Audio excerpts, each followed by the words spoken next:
Hello and welcome to the 11th episode of the Chaplain's Assistance Motor Pod. I am your host, Gary, and if this is your first time to the show, hello, and if you're returning, welcome back. Now, this is the podcast where I talk about what's going on in my world of G.I. Joe, whether it's new stuff, new news, or just randoms going on as I continue to clean out my basement, sometimes called the pit, but known to my wife as a big friggin' mess. In the past 2 weeks, here at the motor pool has been spent really with quiet time in the garage as we perform maintenance on our needed machines. You know, Muskrat does need the lawnmower, so we need to make sure that that's in tip-top shape for when it's lawn mowing season. But personally, I do have the Chaplain's Assistance Motor Pod Ram bicycle, which has been getting fitted with new wheels and brakes, etc. If you ever want to know about how to take a $300 bicycle and make it a $1,000 bicycle, I can point you in the right direction.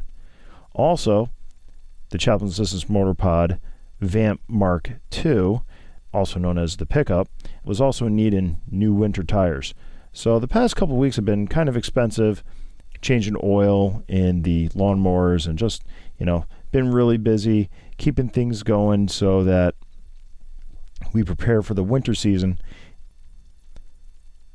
And as we prepare for the winter season, there will be hopefully a little more downtime with what's going on everywhere and things. I have a couple restoration projects lined up, especially a big one that I'm really itching to finally start. It was started about a year ago, and I was trying to remove decals, and I was having a lot of time because it's textured plastic. I'm not going to go into it too much, but I was having problems removing with the glue gun, trying to get the textured plastic to release the glue. The smooth surfaces, pretty straightforward. I WD-40, peel, and then scrub the ever-loving goop off. Try to stay away from Goo Gone. I really try to use Dawn liquid detergent, and usually between Dawn and WD-40 I can get everything out, and even with some electronics cleaner, which is a fast evaporating thing, it's not harmful to plastic like brake cleaner would be. And I'm moving on that. It started a year ago, and I really want to finish it up because I have something special in mind for when that is finally finished to share with all of you. The other thing, preparing for that restoration project, was cleaning my basement. Again, resorting stuff, trying to move things away, listing some things on eBay, little things here and there, not going full out, but just in general cleaning up and moving things out. However, that has not stopped me from buying things, and I don't know why I continue to buy things as I'm trying to get rid of things. It's just a vicious cycle here in the collecting world. The big news is, for me, I finally got my hands on the Walmart Retro Scarlet. And the Walmart Retro Scarlet is a beautiful modern era figure. It is my absolute favorite 4-inch or 3 3/4-inch Scarlet. It is beautiful. The proportions are for the most part correct. The head sculpt is delish. It is just such a welcome figure to finally have. I think that the head sculpt really makes the rest of the figure, and I'm happy. It's one of the few moderns I'm going to have. And my modern collection, my 4-inch stuff, is separated really into two camps, where I have my G.I. Joe Renegade set, which I put together about 2 years ago, because I got a couple key things in 2017, and it was like, at that point, it's like I might as well just finish it. And it also involved me rebuying some of the rare figures, which I bought off the pegs. It's a vicious cycle. You buy something, I'm never going to need it again, and then you get rid of it, and then, guess what, I'm going to buy it again. So that's mostly the story of Law & Order and Airtight in that series. the other thing is I have been buying some O-ring guys, and I've been buying 1990s O-ring guys because the 1990s is really the section of my collection where I have the most room to grow. And I'm concentrating on complete figures. I'm not getting, giant lots anymore, so I'm looking for complete figures in the $20-ish range, and, I'll plop a 20 down if I feel it's worth it, and then, maybe $5 extra for shipping, and then have it come in, and then that's that, because there's no real toy shows going on in my area. I'm trying to keep a better eye out and keeping my schedule open, which has also been hard because I'm working 6 days a week.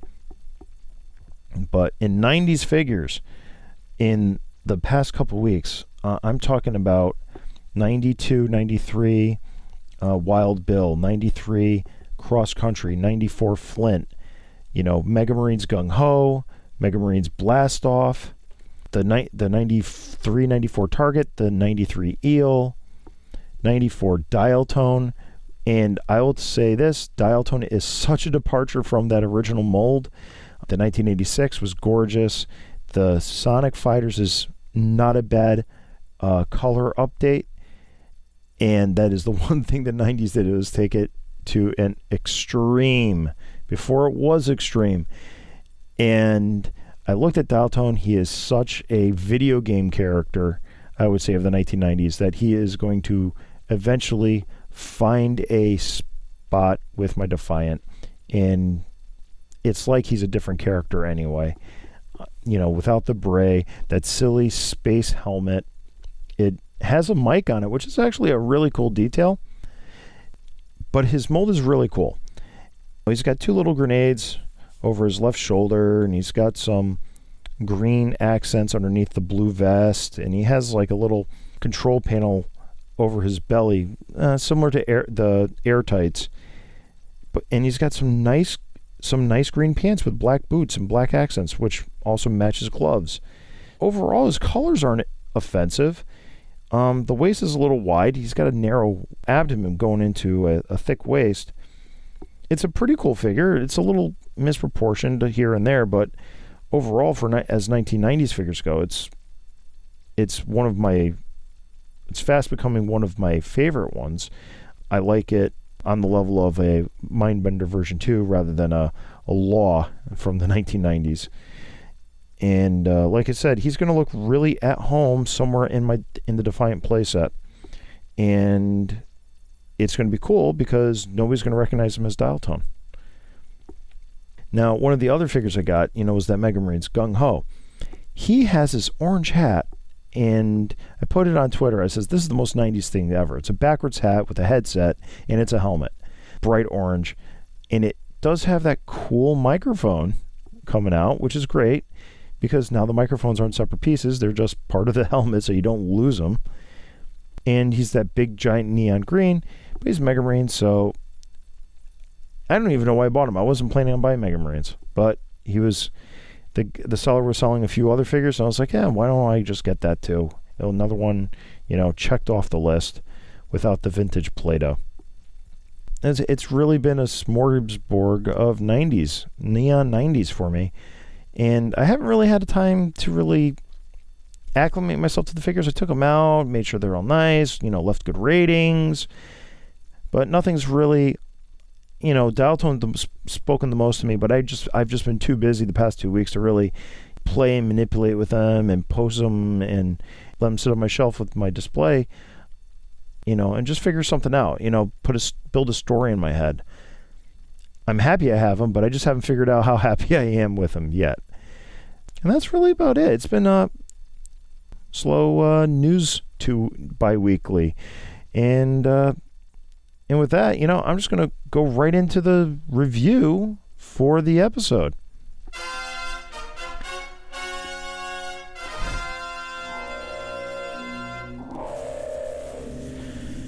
So this week on the Chaplain's This is Motor Pod, we're taking a look at the 1986 Cobra Surveillance Port, the playset.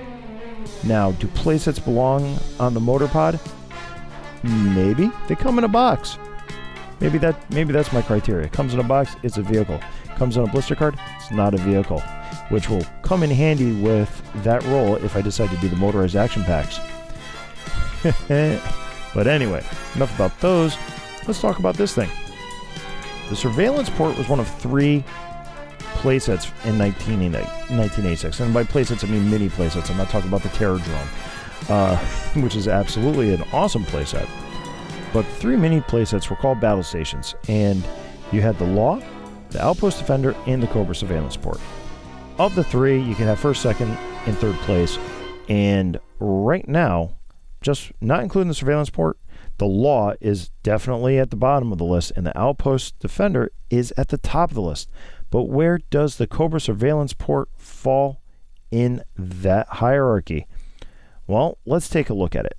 So it is composed of several pieces that form essentially the main portion of the base, all molded in dark blue, that good, rich blue, very reminiscent of the Rattler and the blue snake armor.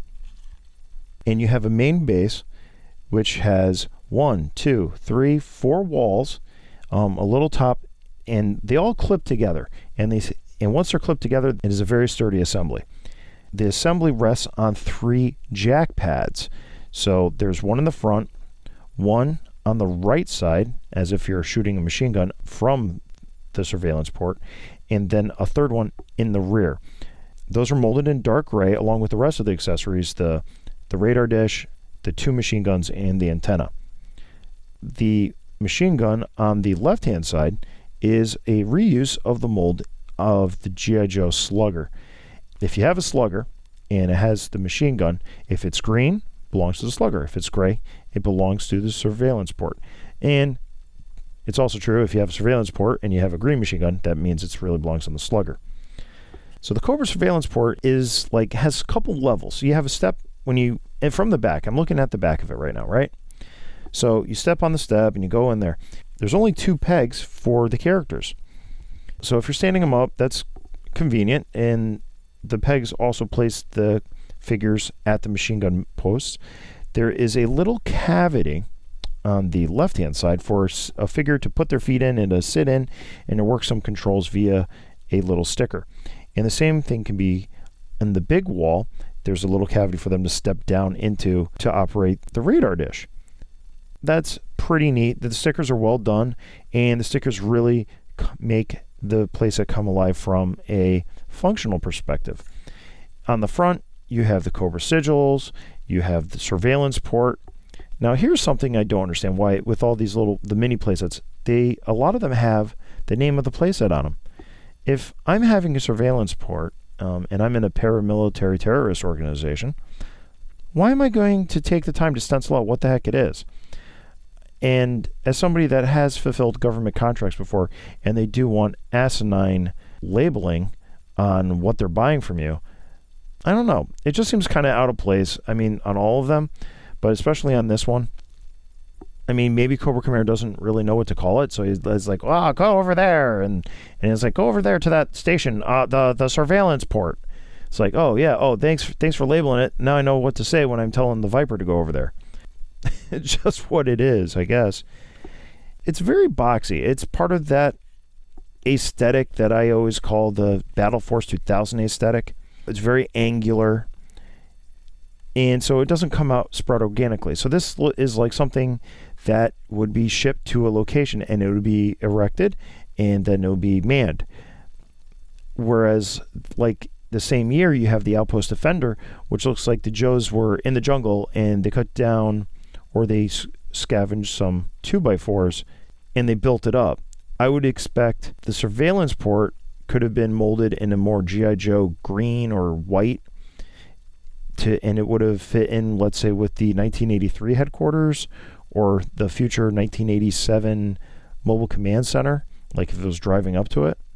And then the Outpost Defender could have been painted Cobra colors, and it would have fit in. And really, for the Outpost Defender to be Cobra, all you have to do is change the green sandbags to blue.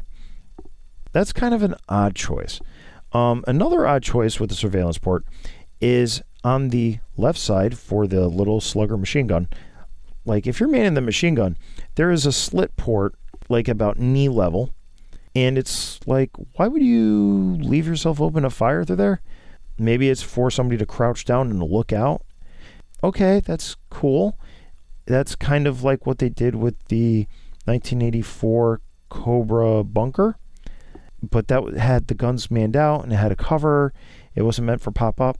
So leaving that open is kind of an odd choice, but I can see how it would factor into playtime. There you have that. So that's pretty, so that's a feature there that I just explained away. And then finally you have those 3 jacks.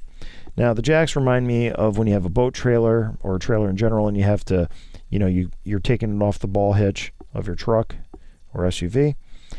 And the caveat with this Cobra Surveillance Port is that these 3 jacks are loaded on pins, and the pins are constantly stressed. So if you put a lot of weight, you're gonna get a stress mark, if not break them. And a complete Cobra Surveillance Port, it's getting expensive. Like the Outpost Defender is expensive, so is the Cobra Surveillance Port. I don't know what it is about them. Something about that 1986 year, I guess, but everybody hates the law. That one bucks the trend. Back to this. So these 3 pins are constantly broken. And if you find one completely intact, it commands a premium price. I have a Cobra Surveillance Port with a broken pin. The pins are tapered, so they're not straight. What I'm going to eventually do to my broken one is I'm going to put it in my machinist vise. I'm going to drill a hole through and then create a nylon pin, glue it in place, and I'm going to, when I make the nylon pin, I'll taper it on the lathe. It'll fit the jack pad back on it. Truth be told, part of the 2 weeks was me trying to find my broken surveillance port, and I couldn't find it. So I really wanted to do and maybe that's a future video for me, showing how I'm fixing that. I know a lot of people don't have access to mills and lathes, but I do, and I love playing with them. It's more fun to play with them on personal projects than it is on paying jobs. Take a look at the box, because I also happen to have a box handy. The cover picture of the Cobra Surveillance Port is reversed. The slit that would be on the left side as you're shooting out, it's on the left side as you're facing it. So it's the mirror image, but they managed to put surveillance port, not mirror imaged, on the cover. So that's good on Hasbro for that. And you flip it over onto the back. The walls and everything is actual size shown. The box is a little narrow, so I don't know how it's actual size, but it looks about more like 85% size. And it's pretty good. It doesn't really say much about it. Machine guns do not shoot. It has an antenna and a radar dish. And it's sturdy construction for rugged play. Well, your pins loaded in single shear do not have sturdy construction. And on the box too, it's showing a bat and a Cobra Viper operating it. Once I finally get this into place and I get this manned, what are my options for manning the Cobra Surveillance Port? Who will be in there? As a 1986 toy, having 2 1986 figures and the artwork, that's great. But what am I actually thinking? Well, I'm thinking with the surveillance port, and you have an antenna, so that means you have communication. So I am most assuredly including a televiper. And then the other thing is, well, who's going to be taking notes for this? Who's going to be the political officer in the Cobra Surveillance Port? And obviously that is a Cobra Crimson Guardsman. And who would be manning it as the machine gunner? Would it be a Viper? A Viper's a good choice. I also think that I would have 2 guys. I would have a Viper, and I would also use a Night Viper, because hey, if you're surveilling things, what's also a good time to surveil things? At night. That's really who I would man the Cobra Surveillance Port. Now, where does it stack up when you have the Outpost Defender? Well, it is definitely a strong number 2. I don't like it as much as the Outpost Defender. I think it is kind of out of place with its angularity and really just being a Cobra little battle station playset. I think with the angularity, and maybe if you painted it black and red, it would be actually quite at home as, let's say, one of Destro's Iron Grenadier playset. I think it would fit in with that modern angular aesthetic that G.I. Joe was trying to capture, that 5 to 13 years in the future. And this is absolutely on the far end of that scale.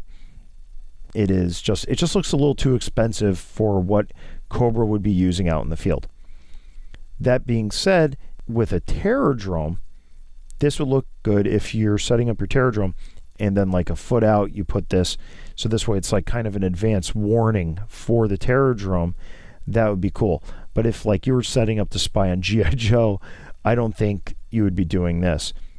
With that, you put a small vehicle like a ferret or a Cobra Claw or a Trouble Bubble next to it, just so this way you got a way to ferry your guys from point A to point B.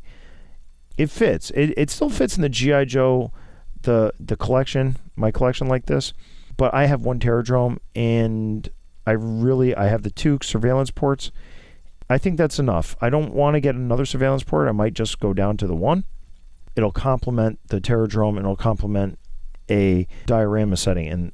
And that's what I'm seeing in my head. If you're seeing something different in your head, if you're seeing a different way to use it, if you're seeing a different way to man it, leave a comment wherever you found this podcast, or find me on Twitter or Instagram at Chaplain Joe Pod, or drop me an email at iggaryv@gmail.com. Wow, the ending just snuck up on us like that, probably because we were being surveilled.